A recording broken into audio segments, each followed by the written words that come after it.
warahmatullahi wabarakatuh. Bismillahirrahmanirrahim. Alhamdulillahirabbil alamin. Puja dan puji kehadirat Allah Subhanahu wa taala yang telah memberikan kebaikan hingga pada hari ini kita menjalankan sudah keempat Porkabi Jakarta Selatan dengan penuh kesuksesan. Kebanggaan bagi saya bahwa hari ini kita bisa menghasilkan sebuah keputusan yang bulat tanpa bertele-tele. Ini berkat semangat ketua umum yang baru yang senantiasa insya Allah terus membimbing kita hingga akhirnya Porkabi terus mendapatkan jati dirinya kembali dan menjadi organisasi besar di Jakarta. Selamat buat Bapak-Bapak yang telah terpilih menjadi Ketua DPD Porkabi Jakarta Selatan. Semoga kerjasamanya nanti menjadikan bangkitnya kembali Porkabi Jakarta Selatan yang sudah diterseok-seok oleh komponen lain yang berusaha merusak kita. Saya berharap kita tunjukkan dalam waktu beberapa minggu ini Jakarta Selatan kembali solid dan tunjukkan bahwa kita lah yang benar. Ya, mulai hari ini kita tidak pernah menganggap ada Porkabi lain, yang ada hanya kita di sini. Kenapa saya bilang tidak ada yang lain? Karena hari ini kita sudah punya pemimpin yang secara demokratis terpilih secara sah. Ya, kalau tadi katanya Musda 3, 2 dan 3 tidak ada ya. Maka hari ini kita benar-benar memiliki pemimpin yang Anda semua pilih. Kemarin kita masih ragu-ragu gitu kan, bahwa Jakarta Selatan bisa atau tidak. Ternyata tadi saya dititipin pesan sama Bang Maha, besok pelantikan jalan-jalan Jakarta Selatan. Gitu. Tapi memang harus begitu. Semakin kita tahu ke depan, maka kita semakin belajar bahwa kita harus lebih baik dari yang sudah kita lakukan. Kalau hari ini sudah baik, besok kita buat pembukaan pelantikan DPP lebih baik dari kapanpun. Kalau kemarin rata-rata kita satu komando perintah, itu kan sekarang ketum katanya kita kolektif kolegial. Tapi saya tetap menolak, nggak bisa tuh, saya bilang gitu. Ente terpilih tuh, nggak bisa. Karena komando tetap ada di ketua umum. Bang ya, saya dan kita semua membantu sampai pada akhirnya Porkabi menjadi organisasi yang disegani di Jakarta. Ya, kalau saya di Pro tadi sudah saya bilang sama ketua-ketua di DPD, hari ini saya bilang dulu sama Bapak, besok di kegiatan Pro Porkabi harus jadi leader. Kenapa? Karena saya juga sekjen Pro. Maka kita harus jadi leader dimanapun ketika Pro melakukan kegiatan. Dan ingat, disadari atau tidak, saya sering sekali dengan ketum ini rapat di Polda Metro. Maka yang selalu ditanyakan bukan siapa-siapa, karena sekjen DPP yang hadir di setiap kegiatan, baik itu di Polda maupun di Kodam Jaya, hanya yang sekarang jadi ketua umum kita, yaitu Bang Ustaz. Ini bukan besar-besar, bukan, karena itu kenyataan sendiri. Ketika sebelum kita melakukan deklarasi damai, ketika demo lagi marak di bulan November, ada satu kata-kata beliau yang saya ingat. Saat itu saya bertanya sama berdua sama dia, agar 1.200 anak-anak yang ditahan di Polda dibebaskan. Itu cuma ketua umum dan saya yang meminta ke Polda Metro Jaya. Dan alhamdulillah dibebaskan. Malamnya dibebaskan, walaupun harus bikin pernyataan. Hanya 6 orang yang saya dengar ditahan karena membawa senjata tajam dan bebatuan, artinya punya niat jahat. Tapi hari itu dibebaskan. Hari Seninnya kita melakukan deklarasi dan Bang Iksan datang juga, tidak memberikan tugas kepada orang lain.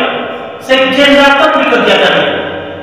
Kalau mau saya bilang bahwa PPT tidak datang, setelah sekjen tadi itu tidak datang, yang lain tidak datang.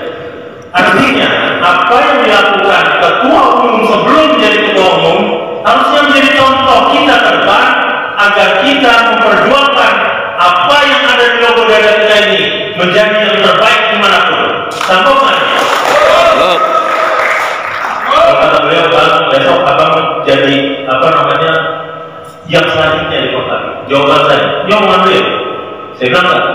Saya ada tugas di Porkami, yaitu berbuat untuk kebaikan Porkami dan Betawi. Itu cita-cita saya. Tidak lain tidak apakah saya pengen jabatannya. Tapi enggak, kalau kita sudah berbuat baik, organisasi kita sudah solid, maka saya yakin besok kita nggak perlu cari anggota, banyak orang berbondong-bondong balik ke Porkami. Dan yang perlu diingat, saya cuma jatahin 3 bulan setelah di selatan, orang yang tadinya lari dari kita akan kembali ke kita. Yang perlu kita ingatkan, ingat dulu boleh balik lagi. Paling itu mainin dulu tuh. Kan? Kalau kita jangan masuk. Ya, jadi intinya hari ini saya jujur aja, hukum ini sangat was-was dengan Jakarta Selatan. Karena apa? Dengan pemberontakan di selatan, gitu kan?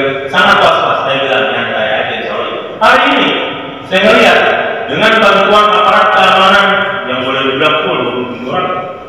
Tadi juga belum dilawan ya. Gitu. Ada 27 orang belum dari TNI-nya, tapi bukan karena ketakutan, tapi karena kepedulian aparat terhadap Porkami. Kalau itu tidak mereka lakukan, nanti mereka tidak peduli. Satu lagi yang perlu diingat, artinya pemerintah melalui Polri mengakui Porkami yang dipimpin oleh kita. Kalau enggak, mungkin beliau memerintahkan sekian satu SSK kalau masalah. Satu SSK, mumpung agak ada alat di situ apa namanya, mobil penjinak bom. Ya alhamdulillah hari ini berjalan dengan lancar dan saya ucapkan selamat kepada panitia yang sudah bersusah payah dalam tempo hampir berapa 2 minggu ini ya. 2 minggu ini gitu kan, gitu. Akhirnya menghasilkan sebuah karya yang patut dibanggakan dan patut dicontoh. Ya semoga ini menjadi karpet merah buat Bang Topak membenahi Jakarta Selatan. Kemarin saya juga dengan Bang Mola ketemu dari Grogol Utara, dari Kemandoran dari Grogol Utara, terus ternyata masuknya ke Kelurahan Kebayoran Lama, ternyata kelurahan kita. Ya maka saya bilang, ayo kapan kita ngumpul, kita besarin Kebayoran Lama. Bukan Kebayoran Lama doang, maksudnya Kebayoran Lama dulu buat memberikan keleluasan kepada yang lain untuk besar. Tadi protes juga tuh. Setiap budi tadi cuekin. Bukan. Yang jelas, saya peduli karena Kebayoran Lama saya tinggal. Jadi kalau Kebayoran Lama tak sehat-sehat, malu juga saya. Gitu kan. Jadi saya akan dukung mulai titiknya di Kebayoran Lama dan akan terus ke selatan dan menyebar sampai ke Jabodetabek. Mudah-mudahan apa yang kita lakukan ini mendapat ridho dari Allah Subhanahu wa Ta'ala hingga setelah lebaran Porkami benar-benar adem dan kita mulai berpikir program, bukan lagi berpikir administrasi organisasi. Tapi juga bikin manajemen gitu kan. Kalau mikirin program enak gitu, yang ada di lapangan tinggal berbaik gitu kan, enak gitu, endingnya enak. Jadi kalau mikirin administrasi, ujung-ujungnya debat aja, gitu kan. Lu benar, gua benar, lu benar, gua benar gitu kan. Tapi alhamdulillah kekuatan-kekuatan administrasi kita sudah kita pegang. Tinggal satu, kita bagaimana melakukan lobby kepada Kementerian Hukum dan HAM dan menyatakan bahwa kita akan. Saya rasa dari saya itu aja. Sekali lagi selamat kepada Jakarta Selatan. Semoga Jakarta Selatan kembali menjadi mercusuarnya Porkami hingga diikuti oleh wilayah-wilayah atau DPD-DPD lain. Dan semangat ini kita gaungkan terus agar yang lain bisa berbuat lebih baik dari apa yang kita lakukan. Saya rasa cukup karena waktu sudah malam. Dengan mengucapkan alhamdulillahirabbil alamin, musyawarah daerah keempat Porkami Jakarta Selatan dengan resmi saya tutup. Terima kasih. Kebetulannya ya saya disuruh ya saya belum ingat daripada saya tahu. Jadi nanti ketemu aja. Jadi demikian dari saya, para kata yang telah berkenan, saya mohon maaf sekali lagi. selamat, dan semoga apa yang kita harapkan di dalam musyawarah daerah tempat ini menghasilkan sebuah cita-cita yang kelak menjadi sebuah kenyataan. Demikian, Allahumma wassalamualaikum warahmatullahi wabarakatuh.